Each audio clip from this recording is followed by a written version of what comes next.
Shalom, selamat pagi saudaraku. Saudaraku, kalau kita lihat ya, dalam kehidupan ini, kalau kita tanya kepada diri kita, apakah aku benar-benar sudah merdeka atau belum? Artinya merdeka gimana, Pastor? Merdeka bersama dengan Tuhan, atau merdeka di dalam Tuhan, atau merdeka melalui Tuhan? Itu harus dipikirkan benar-benar, saudaraku. Karena banyak orang berpikir bahwa kemerdekaan berarti bisa melakukan apa saja yang dia mau. Padahal kemerdekaan di dalam Tuhan atau melalui Tuhan atau bersama dengan Tuhan artinya memerdekakan diri dari dunia dan mengurung diri di dalam Tuhan. Itulah kemerdekaan yang sesungguhnya. Tapi tidak banyak orang memahami ini dan mengerti ini. Atau mungkin banyak orang mengerti ini tetapi tidak ingin melakukannya. Karena itu sebuah penjara untuk mereka. Ingat ya saudaraku, kita hidup di zaman di mana kebebasan itu dipuja. Bebas berpendapat, bebas memilih, bebas mengejar impian, bebas semuanya. Betul ya, bebas mengungkapkan dan sebagainya. Tetapi ironisnya, semakin bebas manusia, ia semakin terikat. Kita seringkali terikat oleh ingin diakui dengan banyak keinginan. Keinginan apa? Ingin diakui, ingin dihargai, ingin dipuji, ingin memiliki lebih banyak dari orang lain. Itu yang sedang terjadi di zaman ini. Semua keinginan ini tampak normal loh, saudaraku.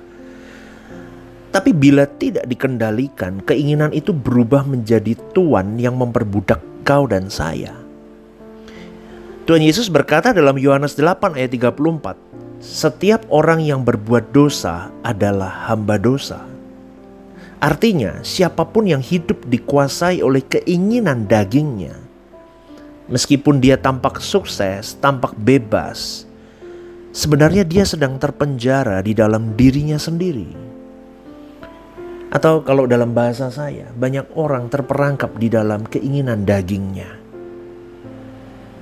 Maka di dalam bahasa Yunani, kata keinginan itu menggunakan kalimat epitumia, yang berarti hasrat, dorongan kuat atau keinginan mendalam untuk memperoleh sesuatu. Di dalam firman Tuhan, di dalam Injil yang kita percaya ini adalah firman Tuhan, bisa digunakan dalam dua makna. Yang pertama, makna positif, keinginan untuk mengenal Tuhan. Kata keinginan itu bisa keinginan untuk mengenal Tuhan. Yesus berkata dalam Lukas 22 ayat 15, aku sangat rindu makan Paskah ini dengan kamu. Punya keinginan, kerinduan. Tapi kalau dalam posisi negatifnya, itu bisa menjadi keinginan daging yang membawa manusia jatuh. Yakobus 1 ayat 14-15 berkata, setiap orang dicobai oleh keinginannya sendiri, karena ia diseret dan dipikat olehnya. Jadi keinginan itu boleh saya katakan seperti api, saudaraku. Jika dikendalikan, api bisa memberi terang dan kehangatan. Tapi kalau api itu dibiarkan liar, api itu akan membakar dan menghancurkan hidupmu dan hidupku. Maka dalam Kejadian 3 ayat 6 kita melihat perempuan itu melihat bahwa buah pohon itu baik untuk dimakan dan sedap kelihatannya, serta menarik hati karena memberi pengertian. Urutannya begini saudaraku, setiap kita ini kalau jatuh dalam dosa, urutannya dari melihat, dari visual kita melihat. Setelah melihat, kita jatuh di nomor 2-nya, mulai menilai baik untuk dimakan. Dari visual menjadi rasionalisme. Dia berpikir, oh ini bagus ini kalau saya makan, oh ini bagus nih kalau saya lihat. Kemudian yang ketiga, baru mulai menarik hatinya. Akhirnya pada posisi yang keempat, bertindak. Inilah kejatuhan dalam dosa. Melihat, menilai baik, menarik hati, kemudian dia bertindak. Desire, deception, decision, destruction. Itu yang terjadi dalam kehidupan kejatuhan dosa manusia. Akar dosa itu bukan sekedar ketidaktaatan kita kepada perintah Tuhan. Tetapi akar dosa itu salah satunya lagi adalah keinginan menjadi seperti Allah. Itulah sebabnya saudaraku, kita harus benar-benar hati-hati bagaimana diri kita menghandle kehidupan kita. Manusia seharusnya mencintai Allah di atas segala-galanya. Tetapi seringkali kalau kita lihat di lapangan, manusia mencintai dirinya lebih dari apapun. Manusia mencintai dunia lebih dari Allah. Disinilah perbudakan itu dimulai, saudaraku. Secara psikologis ya, keinginan yang tidak dikendalikan itu akan menimbulkan kecanduan emosional. Ketika seseorang mendapatkan apa yang dia mau, misalnya ya saudaraku, pujian, dia haus pujian, dia rindu pujian, dia mendapatkannya pujian itu, atau perhatian, atau uang, ya, maka otak melepaskan hormon kesenangan. Tapi masalahnya hormon itu akan habis, sehingga otak itu menuntut untuk kepuasan yang lagi dan lagi. Akhirnya manusia dikunci di perbudakan itu. Kalau tidak dipenuhi dia akan gelisah. Kalau tidak mendapatkan apa yang dia mau, kemudian dia masuk lagi kalau gelisah dan tidak dipenuhi, saudaraku. Maka orang itu akan frustasi. Lihat orang lebih baik dia frustasi. Betul nggak? Kita seringkali gagal di sini loh, saudaraku. Kita pulang pergi gereja, kita beribadah, kita tahu kebenaran. Apalagi kalau dalam suara kebenaran, kita tahu apa yang harus kita lakukan. Kita tahu patternnya harus menyenangkan Tuhan, tapi kita gagal. Jujur, kita mengalami hal-hal begini, kita gelisah karena tidak mendapatkan apa yang kita inginkan. Kemudian kita frustasi kalau ada orang lebih baik dari kita. Jangankan di dunia sekuler, dunia pelayanan juga begitu. Kalau ada orang lebih maju pelayanannya, kita gelisah, kita frustasi. Kenapa? Karena psikologinya ini tidak dijaga benar. Secara bawah sadar ternyata ada orang-orang yang diperbudak dengan dosa. Kemudian setelah frustasi akan masuk ke dalam cemburu kalau tidak diperhatikan. Kemudian dia cemas kalau cemas tidak punya kendali begitu. Maka hidupnya tidak lagi dipimpin oleh iman, tetapi oleh impuls keinginannya. Ini yang saya katakan, banyak manusia yang tidak memahami, tidak hanya semata-mata dari segi spiritual, tapi segi psikologis kita harus lihat bahwa itu satu ini saudaraku, dan satu rantai. Spiritual, psikologis, dan tubuh jasmani kita itu satu rantai akhirnya. Disinilah pentingnya saudaraku, hidup kita itu lebih terarah dan dikendalikan oleh Roh Kudus. Karena Roh Kudus itu rohnya Bapa, dia yang bisa men-setting kita saudaraku. Karena dia pencipta kita. Allah Bapa itu pencipta kita dan Roh Kudus itu adalah rohnya dia. Dia akan menuntun kita, makanya aktifkan Roh Kudus dalam hidup kita. Galatia 5 ayat 16 berkata, hiduplah oleh roh, maka kamu tidak akan menuruti keinginan daging. Kalau dalam bahasa sehari-hari, kembalikan ke setelan pabrik, saudaraku. Setelan pabrik kita tuh yang tahu si pembuatnya, yaitu Bapa kita, Allah Bapa kita, Elohim Yahweh itu. Maka biarkan Roh Kudus itu memontiri atau membengkeli diri kita. Maka benar kata Galatia 5 ayat 16 ini, hiduplah oleh roh, maka kamu tidak akan menuruti keinginan daging. Yesus datang bukan hanya untuk menghapus dosa, saudaraku, tetapi untuk membebaskan kau dan saya dari perbudakan keinginan. Yohanes 8 ayat 36 berkata, jikalau anak itu memerdekakan kamu, kamu akan benar-benar merdeka.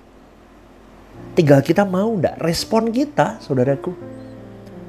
Karena kebebasan sejati bukan berarti tidak memiliki keinginan, tetapi kita memiliki keinginan yang ditundukkan kepada kehendak Allah.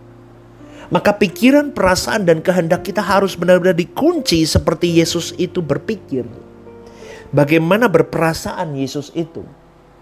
Bagaimana dia berkehendak Yesus itu? Itu yang harus kita kunci bersama dengan Roh Kudus itu. Contohnya Yesus. Untuk siapa? Untuk kesenangan Bapa kita. Ngerti ya saudaraku ya? Itu perjuangan Kristen itu begitu sebetulnya. Maka ketika Kristus menjadi pusat hidupmu dan hidupku, hati kita tenang loh saudaraku. Walaupun kita tidak punya semua yang kita inginkan. Amin, saudaraku. Kita tidak iri lagi dengan keberhasilan orang lain. Kita malah ikut turut berbahagia kalau ada orang lain bisa lebih maju dari kita. Betul nggak? Betul ya? Tapi kadang betulnya kita tuh cuma di mulut, saudaraku. Hati kita panas kalau lihat orang lebih maju. Lah itu ada yang nggak beres. Ya, apalagi kalau di kampung gitu ya, ngerumpi, itu ada naik motor baru, wah nyicil itu, wah itu ini, ya banyaknya kita mulutnya kan belum bertobat, saudaraku. Seringkali kita ngomongnya ngawur begitu, ya. Kita tidak lagi gila pujian, gila hormat, karena yang kita cari hanya perkenanan Tuhan. Wah itu udah beda, saudaraku. Maka kenali dirimu. Kenali keinginan yang mendominasi dirimu mulai hari ini, saudaraku. Coba, jujurlah. Kejujuran adalah awal pemulihan. Jujurlah, langkah pertama untuk kau mendapatkan kebebasan bersama dengan Tuhan dan di dalam Tuhan. Kau harus jujur dengan dirimu. Tanyakan kepada dirimu, apakah aku menginginkan pengakuan? Apakah aku menginginkan kekayaan? Apakah aku menginginkan ini dan itu? Coba kenali keinginan apa sih yang mendominasi dirimu. Maka ketika kita sudah membidik mengenali cacat kita di mana, kita latih disiplin rohani kita dengan cara kita puasa, kita doa, kita punya meditasi dengan Tuhan. 30 menit paling tidak, saudaraku. Duduk di kamar doamu, teduh bersama dengan Dia. Baca firman. Itu akan menolongmu dan menolongku untuk mengendalikan keinginan daging kita. Akan ada temptation, akan ada godaan-godaan dari hal-hal kecil sampai hal-hal besar. Ketika kita menolak hal kecil demi Tuhan, terus hal-hal kecil yang kelihatannya gampang, ternyata nggak gampang kan? Kita jatuh terus kan? Lah di situ kita latih demi Tuhan, demi kesenangan Bapa, demi senyum Tuhan, demi kepuasan Tuhan. Di situ kita sedang melatih roh kita untuk memerintah tubuh kita. Roh kita yang kita kunci di dalam Roh Kudus itu akan lama-lama sedang melatih tubuh kita untuk ngikutin maunya Allah. Dan Paulus berkata mengingatkan kepada kita semua dalam Filipi 4 ayat 11 berkata begini, aku telah belajar mencukupkan diri dalam segala keadaan. Saudaraku, kalau kau mau merdeka, kau mau menang, selain mengenali apa yang menjadi keinginanmu dan mematikannya, dengan melatih disiplin rohani, hiduplah dengan rasa cukup. Itu jangan lupa. Cukupkan dirimu. Rasa cukup adalah tanda kedewasaan rohani seseorang. Dia tidak menuntut apapun. Tuhan cukup bagiku. Tuhan kebahagiaanku. Tuhan ambisiku. Aku percaya kalau Tuhan dalam hidupku segalanya, maka Tuhan memelihara hidupku. Amin, saudaraku. Maka kalau orang cinta Tuhan, ambisinya Tuhan, dia hidup dalam kesucian hidup. Dia hidup dalam tanggung jawab yang dia emban dengan segenap hidupnya. Maka orang-orang begitu tidak akan ditinggalkan Tuhan. Artinya apa? Jangan sibuk dengan kebutuhan jasmani. Janjinya itu ya dan amin. Tuhan akan memelihara hidup kita. Asal hidup kita kudus dan bertanggung jawab. Amin, saudaraku. Maka fokuslah kepada kehendak Tuhan. Bukan kepada keinginan dirimu sendiri. Doa Yesus di Getsemani adalah puncak kemerdekaan rohani. Dia tutup dengan segala doanya itu dengan kalimat, bukan kehendakku, tetapi biarlah kehendakmu yang jadi Bapa. Coba saudaraku, ini sebuah tingkat spiritual tinggi. Bayangkan ya, seorang anak kecil yang menggenggam mainannya erat-erat takut hilang. Semakin ia menggenggam, semakin mainan itu menekan tangannya sampai sakit. Karena dia takut direbut, dipegang kuat sampai mainan itu melukai tangannya. Namun ketika anak itu belajar melepaskannya, rasa sakit itu hilang dan dia bebas. Saudaraku, begitulah Tuhan mengajar engkau dan saya. Kadang kita harus melepaskan apa yang kita genggam, agar tangan kita kosong dan siap menerima sesuatu yang lebih indah yang datangnya dari Tuhan. Amin ya saudaraku ya. Maka pada pagi hari ini sekali lagi, pastikan kau dan saya merdeka dari segala keinginan hidup kita. Kita harus benar-benar hidup di dalam Tuhan, menghidupi janji Tuhan yang ya dan amin itu. Selamat pagi, selamat beraktivitas. Tuhan memberkati hidupmu.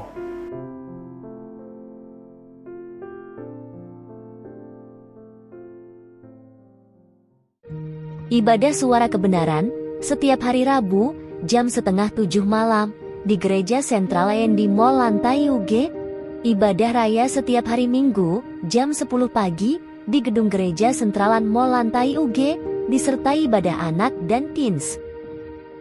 Home Usia Indah setiap Jumat Minggu kedua jam 5:30 sore di Gedung Gereja. Ajak rekan dan saudara Anda untuk bergabung bersama kami.